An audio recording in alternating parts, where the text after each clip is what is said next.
الله عفوك إني للنور مدت يداي نزعت أسرار قلبي وجئت ألقي أسايا رباه عفوك إني للنور مدت يداي. أما بعد أعوذ بالله من الشيطان الرجيم بسم الله الرحمن الرحيم. والله فتوکلوا ان کنتم مؤمنین صدق اللہ مولانا العظیم. درود شریف پڑھیے. اللہم صلی اللہ علیہ وسلم.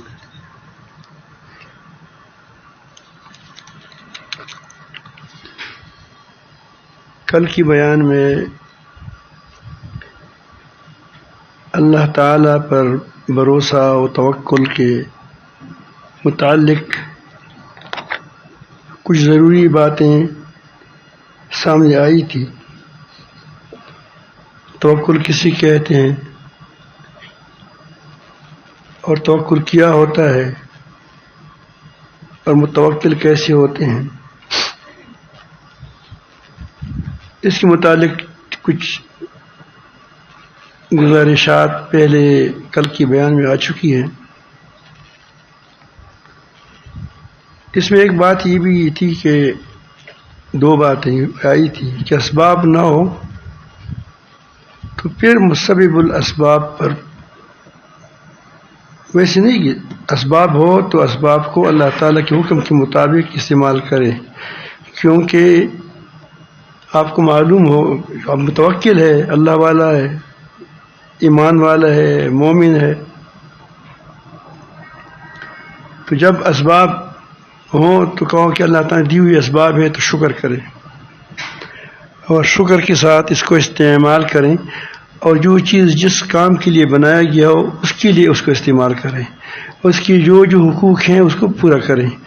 یہ توکل ہے، کیونکہ آپ اس میں تجاوز نہیں کرتے. اللہ تعالیٰ نے مال دیا ہے، اس مال کو اللہ رب العالمین جل جلالہ کے راستے میں لگاتے ہیں، خود کھاتے پیتے ہیں اور تکبر نہیں کرتے، اس کی جو تقاضے ہیں وہ پوری کرتے ہیں. اسباب موجود ہے. اسباب موجود نہ ہو تو پھر بھی مخلوق کی طرف آپ کی توجہ نہ ہو، اپنے خالق کی طرف متوجہ ہو. اسباب ہو پھر بھی اللہ کی طرف متوجہ، اور جب اسباب نہیں ہے پھر بھی اللہ تعالیٰ کی طرف متوجہ ہو. تو اس سے کے بارے میں لمبی بات آئی تھی کہ وہمی اسباب بھی ہو سکتے ہیں. پرندہ یہاں اڑ گیا، لمڑی چڑھی گئی، تو اس کے بارے میں کہا کہ وہ اسباب تو اسباب ہی نہیں ہے. جو اسباب اللہ تعالیٰ نے مقرر کی ہیں اس اسباب کو استعمال کرنا توکل کی منافی نہیں ہے. نبی کریم صلی اللہ علیہ وسلم کے پاس ایک شخص آیا کہ یا رسول اللہ، میں اونٹنی کو چھوڑ کر نماز کا وقت ہو جاتا ہے، نماز پڑھ لوں یا اونٹنی کے گھٹنا باندھ کر کے کہ چاہے چلے نہیں، کہیں بھاگے نہیں، پھر اس کے بعد توکل کروں. تو اس فرمایا کہ اونٹنی کی گھٹنے کو باندھ دو، پھر اس کے بعد توکل کر کے نماز پڑھو. اس کا مطلب یہ نہیں ہے کہ وہ گھٹنا باندھ کر کے ضروری نہیں کہ آدمی کا اس کا ہو سکتا ہے کہ اسی کی وہ اونٹنی کھل جائے، یہ بھی ہو سکتا ہے کہ وہ کوئی وہاں پر کوئی تیر لگے، 100 باتیں ہو سکتی ہیں.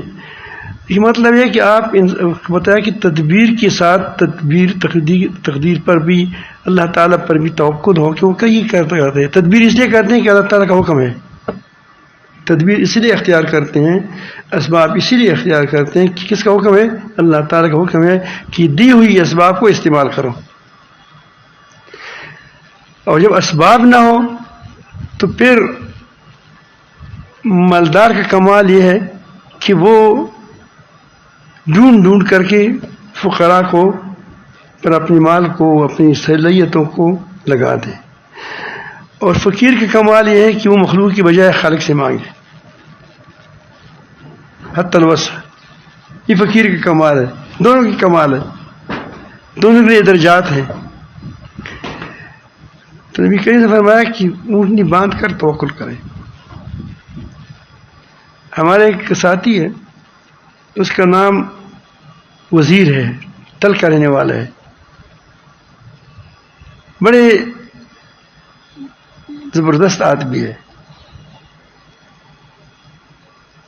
وہ خود عالم نہیں ہے، درس نظامی کا فاضل نہیں ہے، لیکن اللہ تعالیٰ جل جلالہ اس کو عجیب باتیں، عجیب آدمی ہے.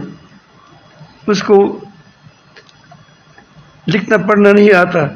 ہمارا پرانا دوست ہے. تو ایک دن وہ اس وقت وہ پشاور میں رہتے تھے، ٹلسی گئے تھے، تو اس کے ساتھ ایک ڈرائیور تھا.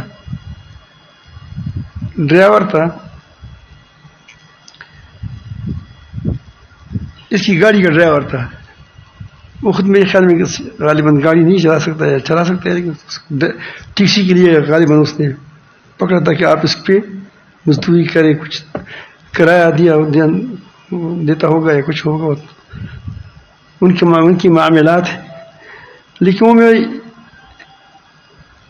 مجھے لینے کے لیے ایئرپورٹ آئے، پشاور کے ایئرپورٹ میں آئے، اور تو اس کے ساتھی کے ساتھ دوست بھی تھا. وہ فقیر متواضع آدمی ہے، وہ ہمارا وزیر صاحب. تو اس کے ساتھی نے اس کے خلاف رپورٹ درج کر دی. مجھے کہا کہ مفتی صاحب، میں نماز کے لیے میری گاڑی رکی، میں نے کہا کہ اللہ تعالیٰ پر بھروسہ ہے، توکل ہے. جب باہر آیا تو کسی نے آئینہ، وہ گاڑی کا آئینہ جو اپنی آئینہ ہوتے ہیں بڑا قیمتی ہوتا ہے. اس وقت اس کی قیمت 300 روپے ہوتی ہے. اب تو آج کل تو مہنگے ہو گئے. وہ کہتے ہیں کہ 200 ہوتا ہے یا 300 ہوتا ہے. اس کا آئینہ کسی چرا لیا. وہ یہ کہتے ہیں کہ تم نے غلط کام کیا ہے، تم ٹھیک کام کرنا چاہیے. تو میں نے کہا کہ میں نماز کے لیے گاڑی کرا کرتا. پھر تو وزیر جی نے کہا کہ میری بات سن لیں تھوڑا سا. آپ نمازی لوگوں کے کیسے روکتے؟ اس نے مجھے کہا کہ وہاں، میں اس کو کہا کہ وہاں قریب میں پارکنگ تھی، 2 روپے لیتے ہیں وہ. پہلے اب تو مشکل ہو گئے، 2 روپے 1 روپیہ یا 8 آنے لیتے ہیں. تو تم نے گاڑی پارک میں کیوں کرنی نہیں، روڈ پر کیوں کری؟ تو اللہ تعالیٰ تمہارا چوکیدار تو نہیں ہے کہ اس کے لیے کر رہا ہے.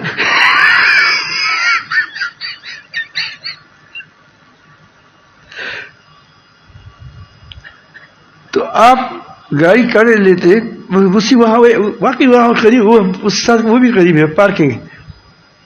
تو آپ 2 روپے 1 روپیہ کیوں نہیں دیتے پارکنگ والے کو کہ آپ نے ہم گاڑی کر دی؟ تو آپ نے کوئی اللہ پر توکل کر دیا کہ یا رب العالمین میں جاتا ہوں، تم اس کی چوکیداری کرو.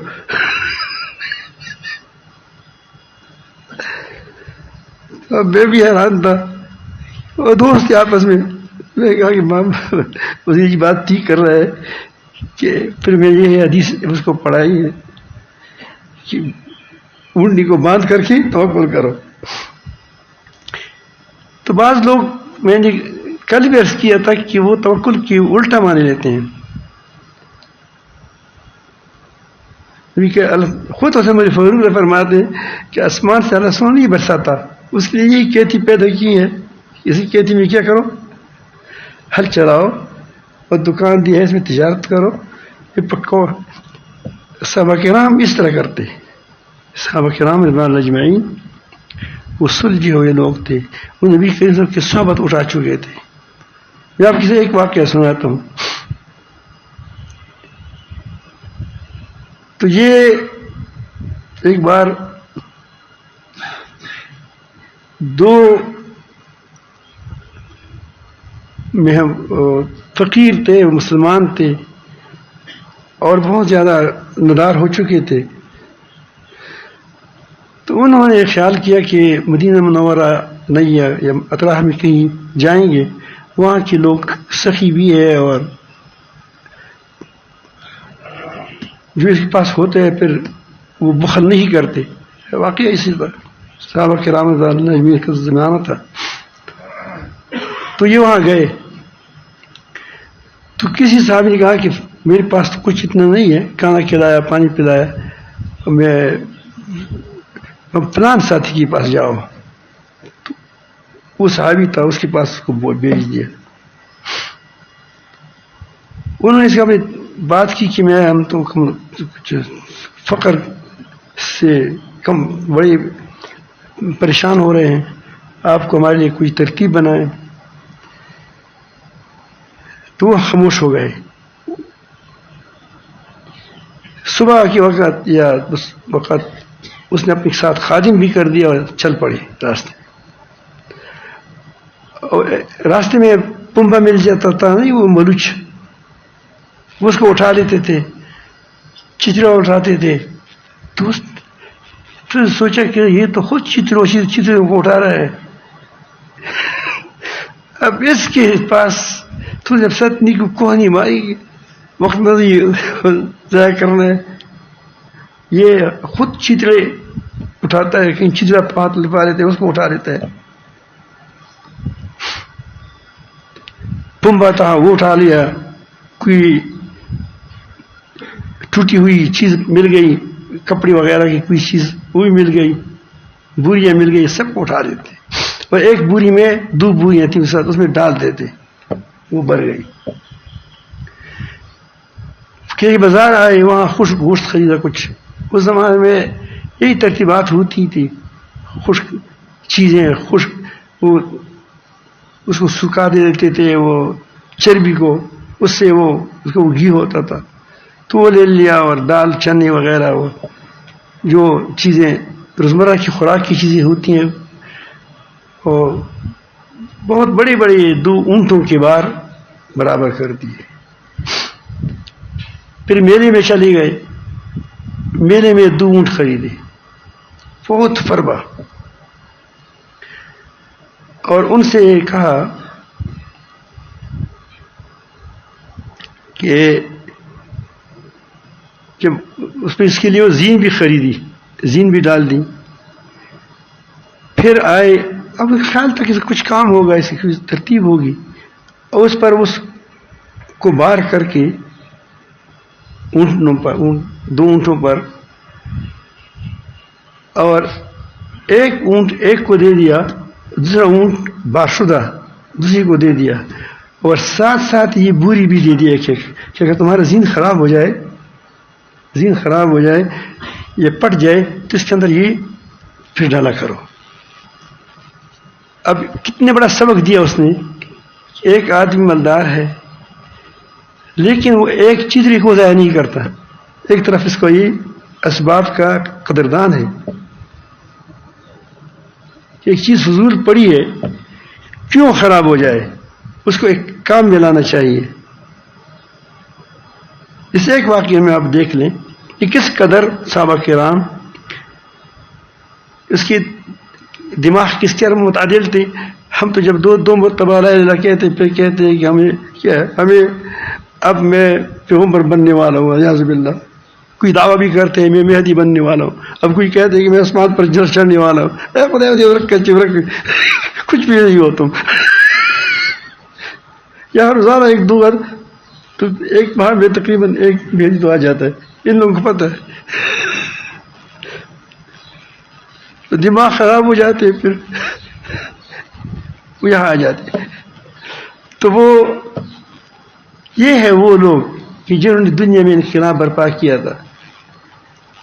ایک یہ بتا دیا کہ یہ گری پڑی چیز جو ہوتی ہے یہ بھی کام آنے والی ہے، اس کو ضائع نہ کریں. دوسری بات، اس کو طریقہ بتایا کہ جو اس کو کہہ بھی دیا کہ میں نے یہ خشک چیزیں اس لیے آپ کو دی ہیں کہ آپ اس کو 1 ماہ تک انشاءاللہ استعمال کر سکتے ہیں. 1 ماہ 2 ماہ تمہارا اس سے گزارا ہو جائے گا. اونٹ پر آپ کاروبار کریں. اونٹ پر کیا کریں؟ اس زمانے میں اونٹ جو ہوتا تھا وہ 6 ویل ہوتا تھا، اور گدھا پک اپ ہوتا تھا.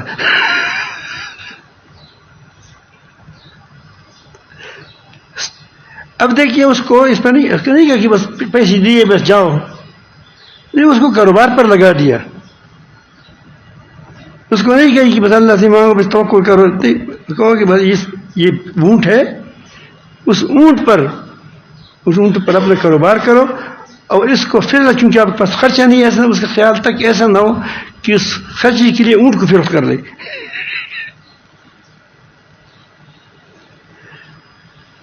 تو ایک تو بات یہ میں نے عرض کیا کہ اسباب اس کی منافی نہیں ہے. ہاں ہمیشہ ہم یہ دھوکہ ہوتے ہیں، ہم نے اپنے لوگوں کو سوالی بنا دیا ادھر ادھر کی، دوسروں کی جیبوں کو دیکھتے ہیں وہ کہتے ہیں کہ میں متوکل ہوں. کیسے متوکل ہے؟ تو لوگوں کی جیب پر کیا اس کا آپ کا بھروسہ ہے کہ اس جیب میں کچھ ہوگا پھر مجھے بھی دے گا ورنہ نہیں اور ملے گا.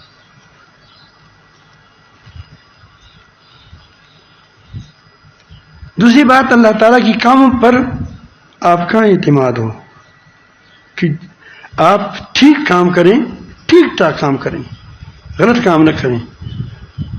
دنیا میں جو کچھ واقعات آتے ہیں اللہ تعالیٰ جل جلالہ کی دنیا ہے. یہ آپ کو یقین ہو کہ یہ دنیا، اگر آپ کا یقین ہے کہ اللہ تعالیٰ کی دنیا ہے، اللہ تعالیٰ اس کو سنبھالتا ہے، اللہ تعالیٰ جل جلالہ اس کو چلاتا ہے، تو پھر اگر کوئی طوفان آ گیا یا کوئی نقصان ہو گیا پھر بھی کہیں کہ کیا ہے یہ اللہ تعالیٰ جل جلالہ خوب جانتے، اپنے کاموں کو ہم نہیں جانتے. آسان تکرہوا شیئا وہو خیر لکم، آسان تحبوا شیئا، بعض چیزیں تم کو پسند ہوگی، وہو شر لکم، وہ تمہارے لیے شر ہوگی.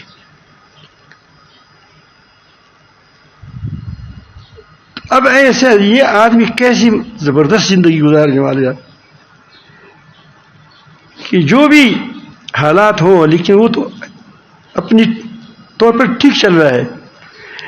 اگر کوئی گڑبڑ آ جاتی ہے تو وہ گڑبڑ اس کو کیا کرتا ہے؟ اس کو آگے کرتا ہے.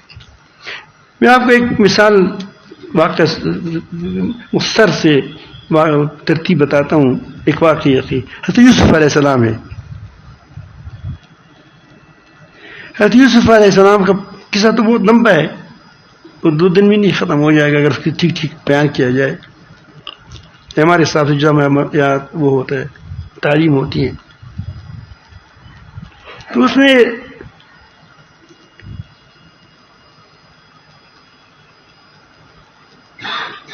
اللہ تعالیٰ جل جلالہ نے اس کے لیے جو اسباب تیار کی کہ اس کو عروج نصیب ہو، اس کو بادشاہت نصیب ہو، اس میں اس کو قوت نصیب ہو، تو اس نے کے لیے کوئی ایسا ترتیب نہیں کی کہ اس کی ویڈیو آ گیا، فلان آ گیا، یہ ہو گیا، میں یہ ہو گیا، بس یہ ایسی کوئی بات نہیں تھی. ان کی بائیوں کے دل میں حسد ڈال دیا. اگر بائیوں کا حسد نہ ہوتا تو یہ کنویں کے اندر نہ ہوتا. اب ظاہر ہے کہ اس کی والد پر کیا گزر رہی ہے یعقوب علیہ السلام کو، اور وہ جب کنویں میں گر گیا تو اس پر دل میں کیا گزرے گا. لیکن اللہ تعالیٰ نے اس کو دل میں اس کو تقویت دی، اس کو بتایا کہ انشاءاللہ ایک وقت آئے گا کہ آپ ہوگا اس طرح. وہ اس میں رہا. پھر کافری والے نے اٹھایا. اگر کافری والے نہ ہوتے تو پھر کیا یہ مصر میں کیسے پہنچتے؟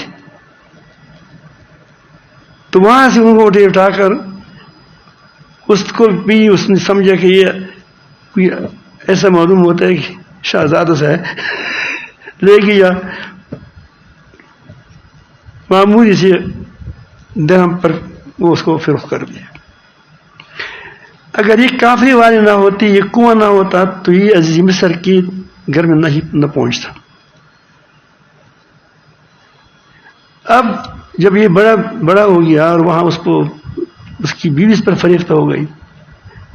اب اگر اس کی بیوی اس پر فریفتہ نہ ہوتی تو اس کی عفت اور اس کی امانت اور اس کی کمالات سامنے نہ آتے. بظاہر کتنی بڑی تکلیف دہ بات ہے، لیکن اس کے ساتھ ساتھ اس کا جو پھول ہے یہ کیا ہے؟ غٹیدہ، یہ کلی ہے، یہ کیا کھل رہی ہے. اب وہ گئے وہاں، اس نے عزیز مصر کی بیوی جب اس پر ڈورے ڈال دیے تو اس کے بعد جو کچھ ہوا بادشاہ کو پتہ چلا عزیز مصر کو کہ بیوی ہماری غلطی ہماری بیوی کی ہے. اس پر بھی اس کی پاکیزگی کھل گئی. پھر عورتوں نے سازش کی کہ اس کی سازش غلط تھی، کمزور قید تھی. قید کیا تھی؟ اس کا مکر اور قید میں فرق. آپ کہتے ہیں کہ تمہاری تدبیر میں، تمہاری سازش میں، تمہاری چال میں کمزوری ہے. تو انہوں نے چال بنائی کہ آپ یہاں انگلی کو کاٹنا ہے، اگر کچھ اس پر رنگی ہاتھوں دعویٰ کرنا ہے. اس لیے اللہ تعالیٰ نے اس کو یہ نہیں کہا کہ اس نے وہ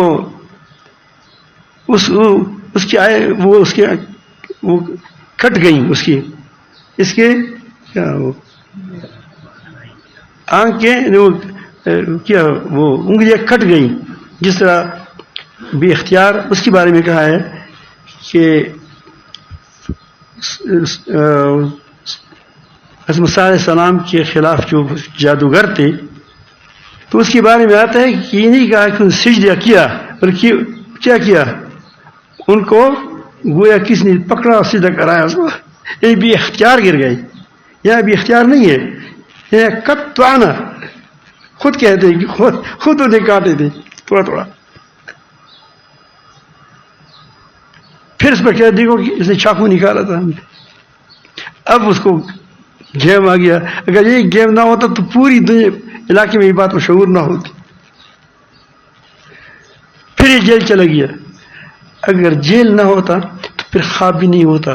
وہ دو خواب کبھی کبھی کافر بھی دیکھتے ہیں، ٹھیک بھی دیکھتا ہے، اس کو پتہ ہوتا نہیں ہے بیچارہ غروس عرش. تو وہ دونوں خواب کی تعبیر میں اس کو یہ کہتے ہیں کہ اس کو کہا کہ اب اس سے خواب کی تعبیر کیوں پوچھتے ہیں؟ اس کو معلوم تھا کہ اس کی پوری زندگی اس کی جتنے سال وہاں گزارے تھے وہاں اس نے گزار دیا تھا. وہاں اس کو پتہ تھا اگر یہ جیل نہ ہوتا تو اس کی یہ اخلاق نہ کھل جاتی، خواب والے نہ ہوتے. خواب جیل والوں نے دیکھ لیا، جو خواب اس کو بتایا گیا تعبیر وہی تعبیر نکل آیا. جو بچ گیا تھا وہ بادشاہ کے دربار میں چلا گیا. اب اس کو بادشاہ کے دربار میں پہنچانا ہے. اللہ تعالیٰ جل جلالہ یہ ترتیب چلاتے ہیں، لوگوں کو پتہ نہیں چلتا. وہ کہتے ہیں اس کے خلاف کرتے ہیں، اس کو ماریں گے، یہ کریں گے، پتہ نہیں چلتا کہ اس کو غرض کیا خود نقصان اٹھاتا ہے اور دوسرا اوپر آ جاتا ہے. اب اس کی بھائی ہے، انہوں نے اس کو کہا کہ بس ہم نے اس کا خاتمہ کیا ہے. اب یہ جا رہا ہے، اس کا سفر آگے جا رہا ہے. ایک چیز کو اس کو آگے اس کو لے جاتے ہیں بادشاہ. اب بادشاہ کو خدا نے خواب دکھایا. بادشاہ کا خواب نہ ہوتا تو پھر کیا یہ وہاں بادشاہ کی تپ جاتا. اب یہ اس کو تعبیر کسی کو نہیں آئی. تعبیر کے لیے اب اس کی دائیں دیکھیں، اس کی پوری دنیا، اسی پوری جیل والوں پر اس کی سچائی کھل گئی تھی. ایھا الصدیق کہا افتنا، ہمیں یہ نہیں کہا کہ صادق. ایھا الصدیق، ہم نے سچائی کو ہم نے دیکھا کہ تم سچائی کی پیکر ہو. سچائی کیا ہو؟ سچائی کی پیکر ہو. اب بتاؤ اس طرح خواب دیکھا ہے بادشاہ نے کیا ہے تو یہ نہیں کہا کہ جیسا اب ہر کسی کو اس چیز کو کیا کرتے ہیں، بلیک میل کرتے ہیں کہ بھائی جب تک تم مجھے وہ نکالو گے نہیں اس وقت تب خواب کا تکبیر نہیں بتاؤں گا. آسان بات تھی. اس نے خواب کی تعبیر بھی بتائی اور خواب کی طریقہ بھی بتایا کہ کس طرح تم نے اپنے قوم کو سنبھالنا ہے، اپنے یہ حقیقت کو مواقع کو آپ کیسے کریں گی؟ آپ کے ساتھ اتنا غلط ہوگا کہ دوسروں کو بھی دے دو گے. اب یہ طرح یہ بتانا، چلو خواب کا تعبیر بتاتے تو طریقہ کیوں بتایا؟ طریقہ بھی بتایا کہ تم نے کیا کیا کرنا ہے جیل میں.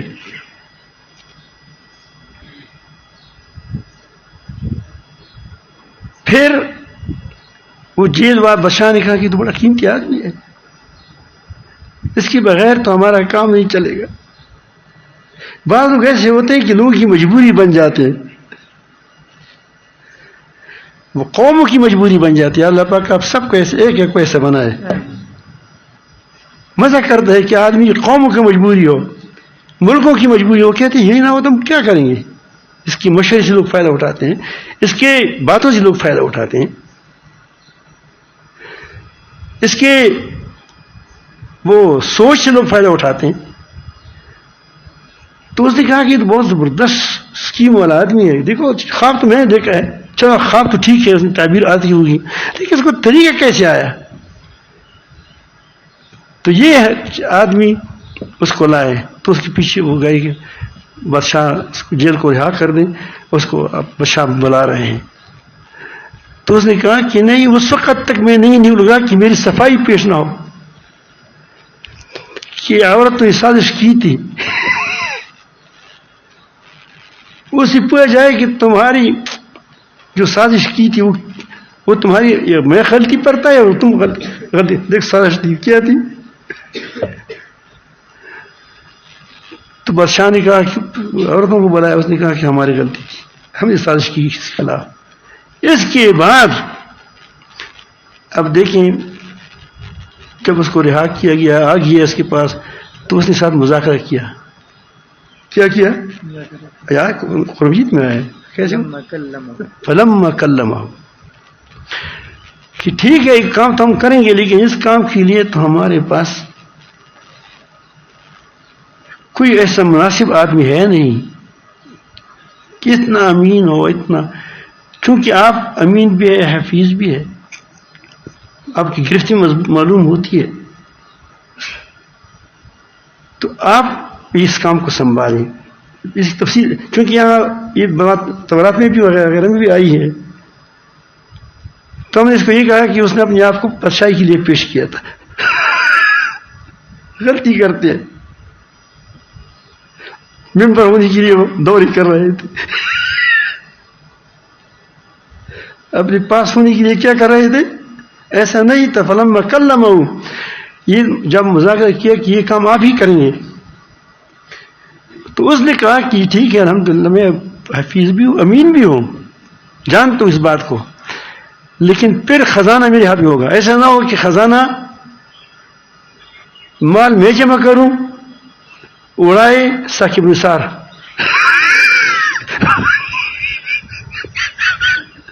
میں جمع کروں، اڑائے یہ دوسری جو حکمران ہے وہ کہ مجھے ضرورت ہے سارے اس میں چلے جائیں. گندہ میں جمع کروں، سامان میں جمع کروں، مجھے نمبر سے پوچھے اور لے جائے کون؟ اڑا رہے. یہ سا میں نہیں کروں گا، جمع بھی میں کروں گا، تقسیم بھی میں کروں گا. اب دیکھو یہ بادشاہی، پوری بادشاہی ہاتھ میں آ گئی. اس کو خزان چابی کی خزانے میرے ہاتھ میں ہوں گے.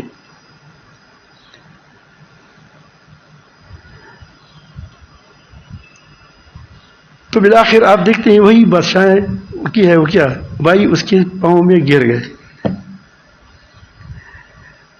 تو آدمی اللہ تعالیٰ کے جو اللہ والا ہوتا ہے، جو متوکل ہوتے ہیں، وہ اللہ کے کاموں پر اعتماد کرتے ہیں کہ جو تکلیف آتا ہے، کچھ آتا ہے، انشاءاللہ آپ اپنے حساب سے ٹھیک چلیں، شریعت کے مطابق چلیں، غلط کام نہ کریں. اللہ تعالیٰ کیا کرے گا؟ تو اس کے لیے وہ راستے کھول دیں گے. ومن یتوکل اللہ فہو حسبہ.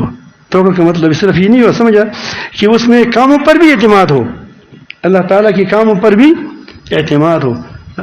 کیا کوئی انجینئر ایسا کرتا ہے کہ ٹھیک ٹھاک کمرے کو خراب کر دیں اور پھر بنائے نہیں؟ تو حالات جتنے خراب ہو جائیں فکر نہ کریں، تم کو حق پہ چلنا ہے. تو جب اگر وہ گرا دیتا ہے تو سمجھو کہ تعمیر کے لیے گراتا ہے. کس کے لیے گراتا ہے؟ تعمیر کے لیے گراتا ہے. لیکن خود ٹھیک چلنا ہے، اسباب کی طرح متوجہ نہ ہو، مخلوق کی طرح متوجہ نہ ہو، اپنی خالق کی طرح متوجہ رہیں.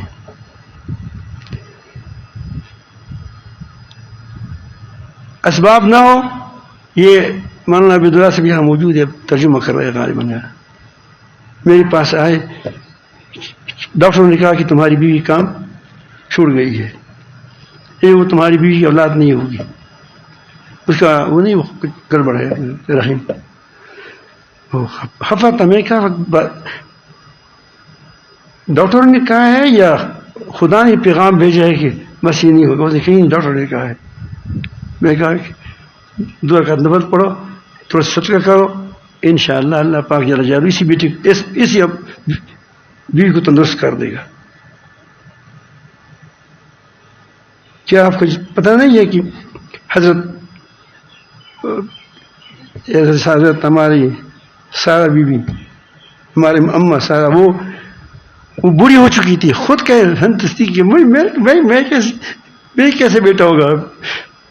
جب جوان تھی اس وقت بیٹا نہیں ہوا، اب جب بالکل کینسل ہو گئی، فارغ ہو گئی، اور میرا خاوند بھی فارغ ہو چکا ہے، بوڑھا ہو چکا ہے، عجوز ہے، اب ہوگی اس طرح اللہ تعالیٰ کرتا ہے. کرنے والا پھر کون ہے؟ اسباب نہیں ہے، لیکن مسبب الاسباب پر نظر کریں. تو اب یہ منصور اتنا زبردست آدمی انشاءاللہ اللہ پاک کسی بہت اچھا آدمی نکال گیا، اور اس کے بعد وہ بیٹا پیدا ہوا. اس طرح کئی واقعات ہیں ہم بیان بھی کرتے ہیں کہ وہ ڈاکٹر نے جواب کر دیا کہ تمہارا کینسر ہے. کینسر ہے، لیکن کورونا میں اب دیکھیں لوگوں نے کہا کورونا ہے، میں کہا کورونا نہیں. تو اللہ تعالیٰ نے ہمارے یہاں تقریباً 1,20,000 آخری دن پہ تھے، 1,20,000 خالق یا کم تھے یا زیادہ تھے مجھے پتہ نہیں ہے، لیکن لوگ وہ کہتے تھے کہ رمضان مبارک ہے، کورونا کا موسم ہے، تمام دنیا بند ہے. اور وہاں کی علماء آپس میں چپ کی چپ کہتے تھے ایک عالم کہ یہاں کسی کو کھانسی بھی نہیں آتی. کھانسی میں کہا کہ یار اگر کسی کو کھانسی آ گئی، یہ لوگ بڑی ڈرپوک ہے، یہ بھاگ جاتے.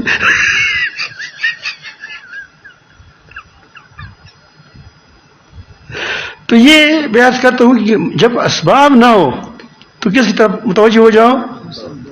خالق کے اسباب کی طرف. اللہ تعالیٰ تمہاری کام بنائیں گے انشاءاللہ. تمہارا یہ تو میں نے چند باتیں کی آپ کے سامنے، اس کی تفصیل اور بھی ہے. میں ایک دو باتیں اس ہمارے مسلمان بھائیوں کی بارے میں کہتا ہوں. درشی پڑے اللہ مسلمان.